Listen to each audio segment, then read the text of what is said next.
In the Quran, verses that invite reflection are more numerous than legal rulings. God repeatedly draws our attention to the mountains, the oceans, the planets, the animals, the plants. He directs our gaze toward the universe. The delicate balance between the sun and the earth that makes life possible. The mountains placed like stabilizing pegs in the ground. The precise equilibrium in the animal kingdom, where birth and death continue in proportion. The balanced distribution among human beings, male and female, young and old, each with different abilities and characteristics. And in countless other ways, the world and the universe are built upon precise calculation. Even science confirms this. It is as if a visible hand is creating, managing, observing, and constantly preserving that fragile balance. For eyes that truly want to see, these realities are impossible to miss. And in the Quran, God calls our attention to creation so that we may recognize His infinite knowledge, His wisdom, and the perfection that results from His continuous involvement. But why? Because the Quran is a book of life. Its commands and prohibitions exist to intervene in human life and guide it. The breathtaking order, harmony, and beauty in the universe are clear proof that God's intervention in human life is necessary, and that when He guides human life, He brings it into balance and excellence. That is why He says, "Will you not look? Will you not see? The one who created the sun and the moon according to precise calculation. The one who holds the heavens without visible pillars.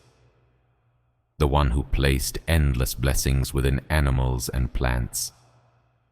The one who carefully provides for every need of His creation, down to the smallest detail. Is it not an immense mercy that He would also send down laws for you? God does not want His servants to simply pass by, saying, 'My Lord, how beautifully you create.' He wants them to say, 'I submit to such a Lord.'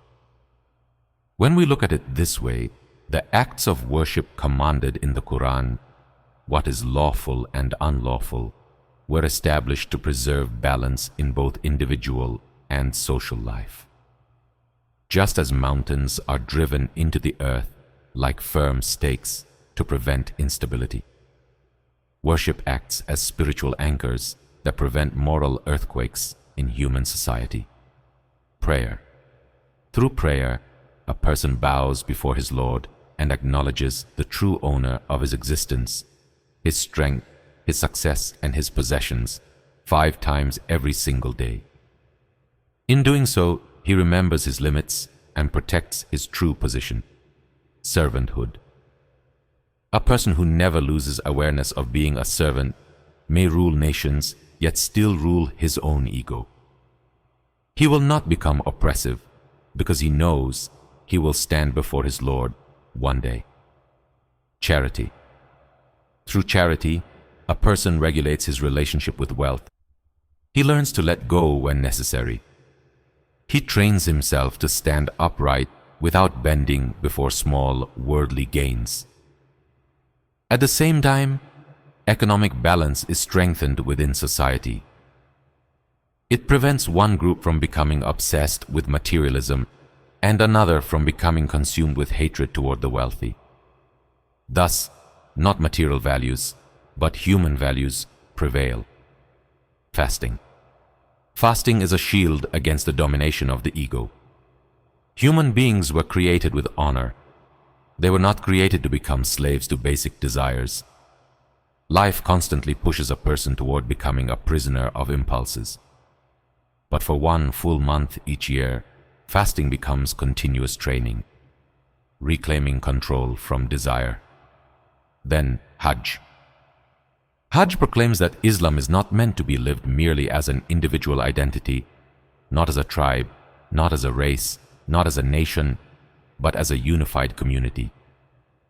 If every believer who performs Hajj truly embodied loyalty to God's cause, and unity of faith and purpose. The sight of that gathering alone would be powerful enough to shake the hearts of enemies. When fulfilled properly, Hajj builds confidence within believers through unity and teaches those who oppose justice to recognize their limits. Oppressors lose courage. The oppressed gain strength. There is also delicate balance among the acts of worship themselves.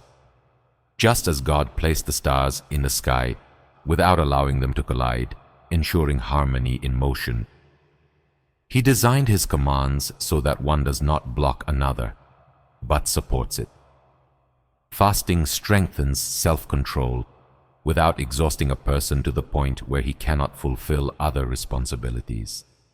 Instead, self-discipline makes obedience easier in every other area.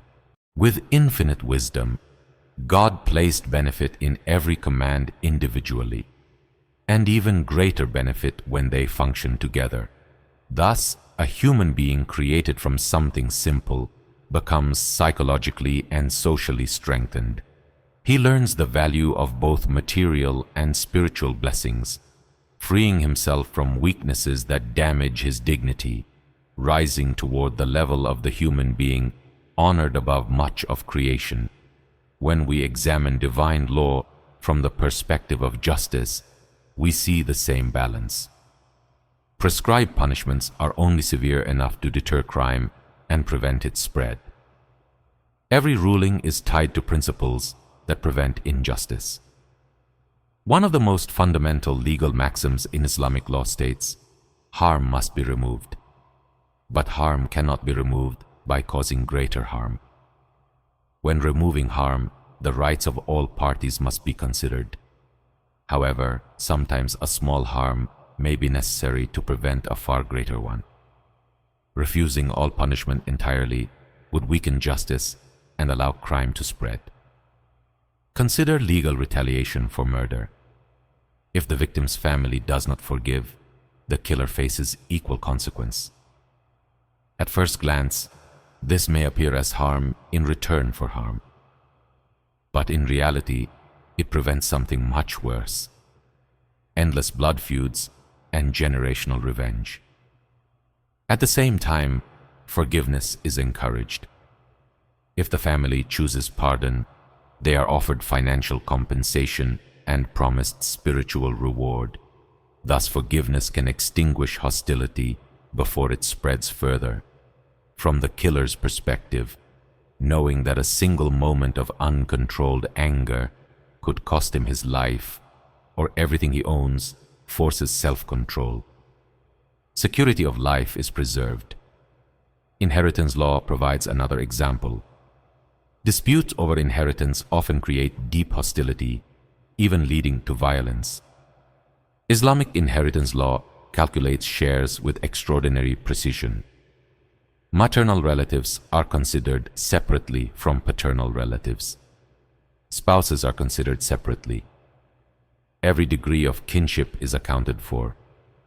Distribution is not random. When men receive a larger share in certain cases, it is not based on superiority, but responsibility. In Islam, financial obligation for the household lies upon the man. The woman does not carry that burden. Therefore, what is prioritized is justice, not simplistic equality. When people submit to God's decree, personal grudges dissolve, because ultimately it is God who judges. Is not God the best of judges? All of these rulings aim to preserve 5 essential protections: faith, life, wealth, lineage, and intellect. These are the foundations of a stable society. Islam is not merely belief, it is balance, it is justice. It is a system designed to elevate human life with precision.